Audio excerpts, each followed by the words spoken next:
kiss for you.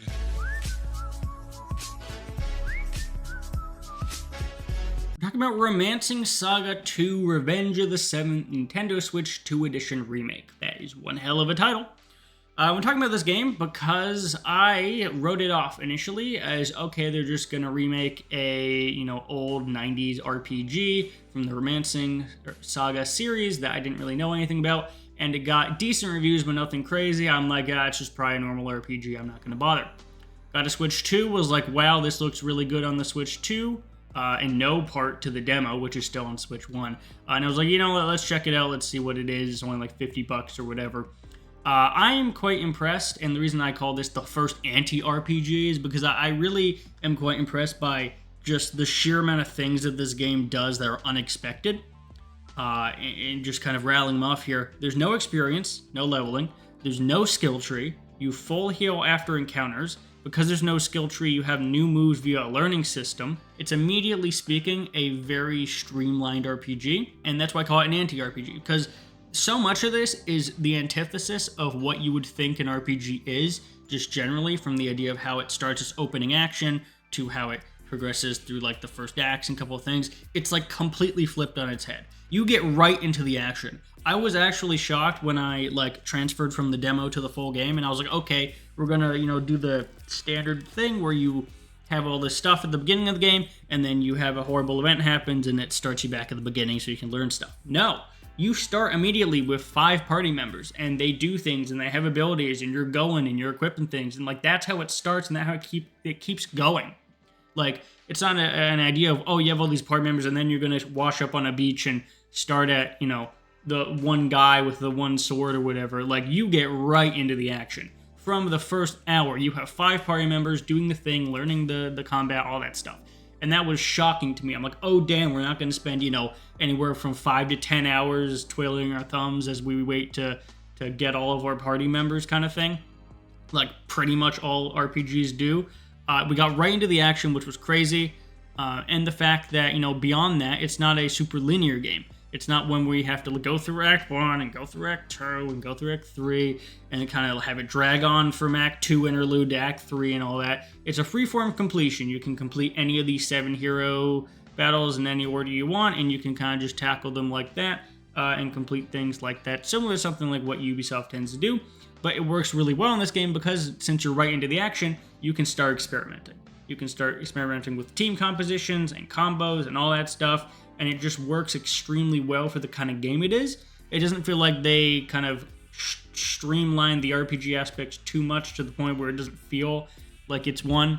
They rightfully and smartly said, okay, we're going to get rid of things like experience and skill trees, and we're going to make the action right away. So how do we use that, right? Because if you just shoved all those things in to a very linear RPG, you would still have the issues of a very linear RPG. You would still have the pacing problems and the interludes and things. You'd still have those problems. It's just now you would be effectively wasting more time on the 5 party members, right? Imagine this game having 5 party members and it was just the same thing as a Final Fantasy 8 or whatever, right? Where you're just going from place to place to thing to thing. It would be excruciatingly boring because you would have all the stuff that you kind of gain over time immediately.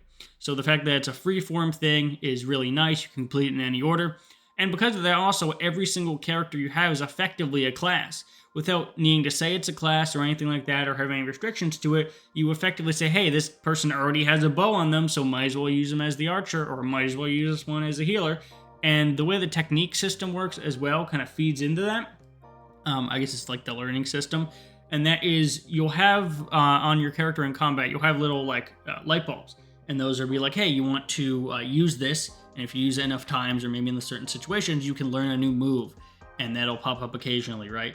And that's really cool because instead of needing a skill tree and assigning points and grinding, it's just use this enough, train it up, now you can use a new move. Use the new move, it tells you what it does, right, all that stuff. And that works extremely well for, I would say, on-the-fly advancement. You are not waiting around to grind enough points to be able to get a level up, to get a skill, to apply to a skill out of battle. In battle, it's like, hey, use this thing enough times and you may be able to unlock a new ability that you can use right there in battle. So that was another very impressive thing. And kind of ultimately the point of this is to showcase that this game, Romancing Saga 2, and maybe it's the case for other Saga games. I know there's a couple of them, actually a lot of them, but there's a couple of Romancing Saga specifically games. And I've always heard that they're like, unique. They always try unique and experimental things. And I always kind of assume that's in like, oh, they'll do a weird thing, gimmick, like no experience, right? But it feels like, especially in the remake here, they really thought out how that would affect the gameplay and how that would affect everything else moving forward. And it just became a very novel experience. This doesn't feel like any other RPG I've played, which is crazy because I have like 50 of these things on Switch alone, right? So the fact that Romancing Saga 2 can feel so unique and be pretty effortless in how unique it is means a couple things. It means that they absolutely know what they're doing, that this game was very ahead of its time if most of this is still based on a 90s RPG. And the fact that it's not going to be to everyone's cup of tea, right? Like, you are not going to get someone that loves this game only because of its differences, right? There are still the standard RPG things you still have to go through. There's still a story that you'd rather not be listening to, right? There's still small things that still feel like it. Yeah, okay, this is probably a 90s RPG, but a lot of the thing, this a lot of time feels like what Chained Echoes was for the indie RPG space, where it was such a change of fundamental function of, hey, we're doing a retro game, but we're making it modern and we're going to do these cool things like with the mech suits and with the combat and the characters and all that, right? And just the smart additions. This feels like that game, 40 years ago, 30 years ago or something, remade very well, I might add. So I would definitely say that, like, if you want an RPG that is shockingly different and something that you would not be expecting, you need to play this game. And I think you'll find how shockingly different it is pretty much from minute one. I was expecting during the entire first couple hours, I'm like, okay, it's going to change. It's going to transition over to being like a reset. And it never did. And it's like, oh, we're just here now, right?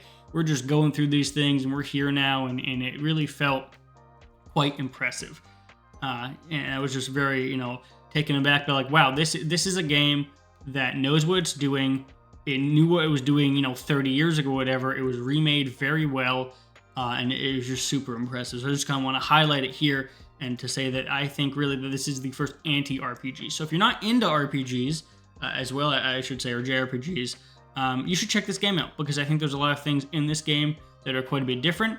It's not a thing where it takes like 10 hours to get into, or it has a long lead up, which is often a barrier to RPGs. It's that. The other barrier is game time. This is not an 80-hour game. I think that gets exaggerated. Like, Metaphor is not an 80-hour game. It's a 65-hour game that can take 80 hours, right? This is relatively quick. You can beat it in about 30 hours.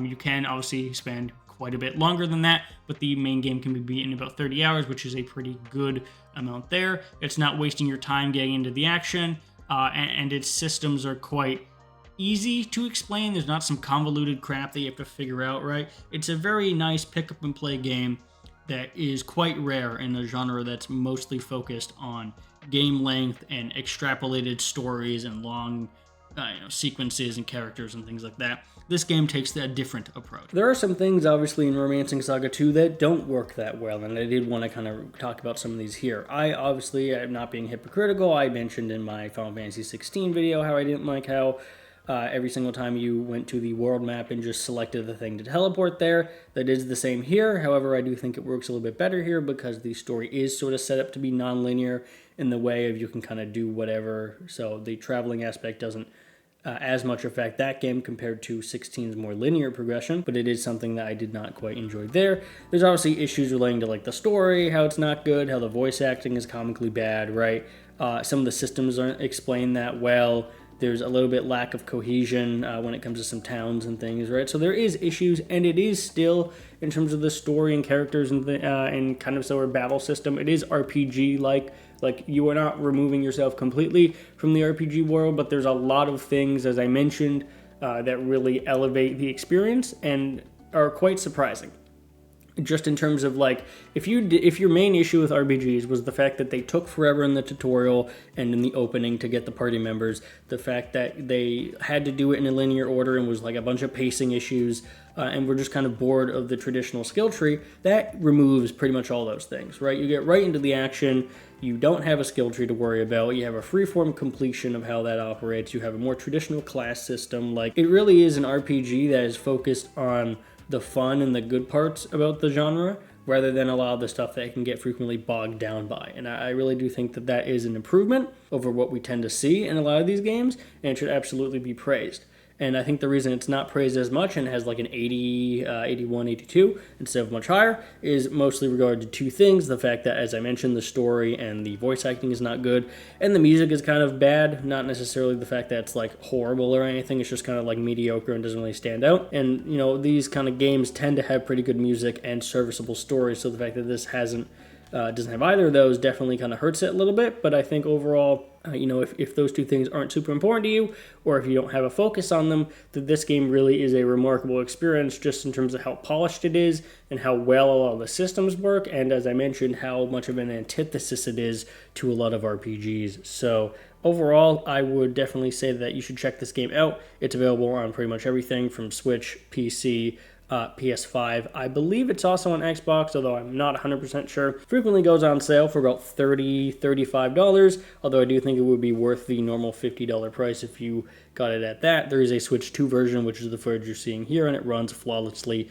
No issues there. And so yeah, overall, I definitely think you should check this game out, and I think it got quite a bit overlooked because it came out in a time, I believe, a year or two ago, with a very crowded market, especially with a lot of RPGs, Metaphor, right, that kind of thing, and whatever the previous year was, Persona 3 Reload and Shin Megami Tensei and stuff. So there's a lot of RPGs coming out, and this kind of slipped through the cracks, I think, especially with its kind of middling reviews. Not middling, but, you know, not as high as some people would expect. Definitely a lot of people passed on it, and I think they shouldn't. So if you like this kind of thing and want to see more of this stuff on the channel, make sure to like, subscribe, do all that, and I'll see everyone in the next video.